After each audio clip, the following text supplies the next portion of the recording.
Hello and welcome everyone to this video on debugging Web Dynpro applications by ZaranTech.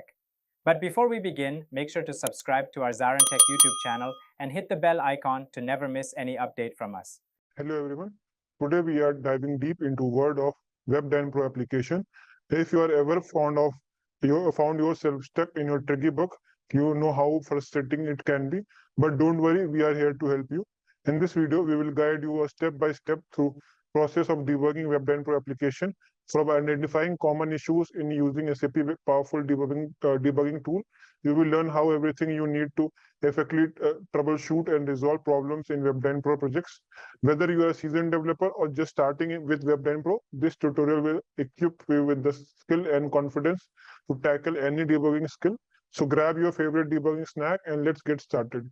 We will begin by setting up breakpoints and navigating through a BAP debugger, and then we will explore how to inspect the context and UI elements, analyzing the flow, logic, and identifying the root cause of issue. By the end of this video, you will have the solid understanding of debugging techniques and best practices of Web Dynpro application. Let's get started. So I have already created an Z application. I will use that only because I do not want to create a new application. I only want to show you how to debug this application. So this is how our application look for now. We have created this application before only in a previous video when we are learning using UI elements in our Web Dynpro component. I will use the same application here only. So I will go to v_main, and if we want to debug, if you want to see how our methods work, let me go to methods. I will go to w_init. Here I will put a breakpoint. Here you are able to see a tab button which will help you to set and delete external breakpoints. So if you will click here, you will be able to set a breakpoint. See, but dot is coming here, means a breakpoint has been set. So I will go to browser. As soon as I will refresh our application, means we will reload this page, means we are going to start this application again. We have set the breakpoint in our w_init, means as soon as I refresh this application, I should go in a debugger mode. So let me refresh it. See, we are here in a debugging mode, and we are inside the method wd_wd_do_init. Means if you want to debug your wd_do_init method, you will set a breakpoint in wd_do_init method, and you will be able to navigate here. We do not have any code here, so we will not see anything here.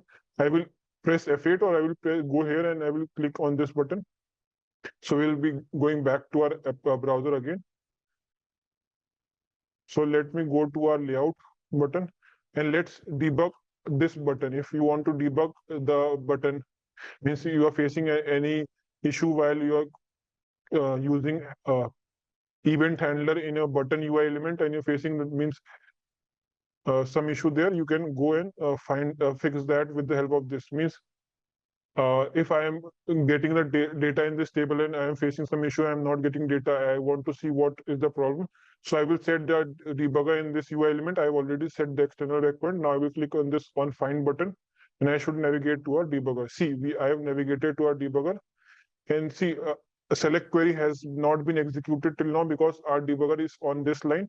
See, LT_mara, which is responsible to hold data, is having no records for now. I will press F5 and see 10 records are appearing. See, because in a select query we have mentioned 10 records are appearing.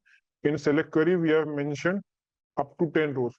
So if we are not able to get data, we can debug like this. So we have debug our table, how to debug a table and how to debug a button. So I've told you this, and I will tell you more in later part of this video. I've told you 2 ways to debug. Now let's debug while navigating. So there is a button. Let me go here. I will remove this debugger. Always remove the debugger after creating it, after completing its work. I have created a navigate button. I will show you this navigate button here. Let me refresh it. This navigate button is responsible for navigating me to a second page. Means if you're facing some issue while navigating and you want to check something, you can place the debugger in this navigate button logic. So I will go in a Web Dynpro application. And here for navigation, the both logic of plug is also involved. See, In this method, a plug logic is already written here. So if you want to check that, if there is some issue, you can check also. I will set an external breakpoint here, and I will go and refresh it. And as soon as I will click on this button, I will go to our debugger. See, we have reached to our debugger. And see, wdo this has 0 value. As soon as I will press F5, it is already executed, means we do not have any code there. So we are not getting anything there. So I have debugged almost 2-3 applications for 2-3 parts for you. You can place debugger in any part of your application, wherever you want. Let me put debugger in some other parts of the application.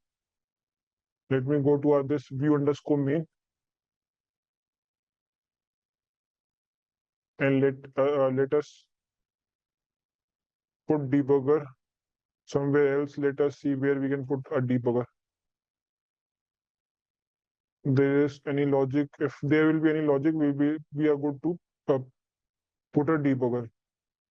So I think there is no logic for that. We can also set debugger on action in many parts of our application. So this has only few UI elements, so we are not getting much places to put debugger. But wherever you want to put where you want to debug your application, in whichever part you are facing issue, you can set an external breakpoint, and you will whenever that event will be hit, you will be automatically navigated to a debugger in your application. So yeah, that's all for debugging, and you can get more knowledge by practicing it. You can test it by your own, and that's all for this video. See you in the next video.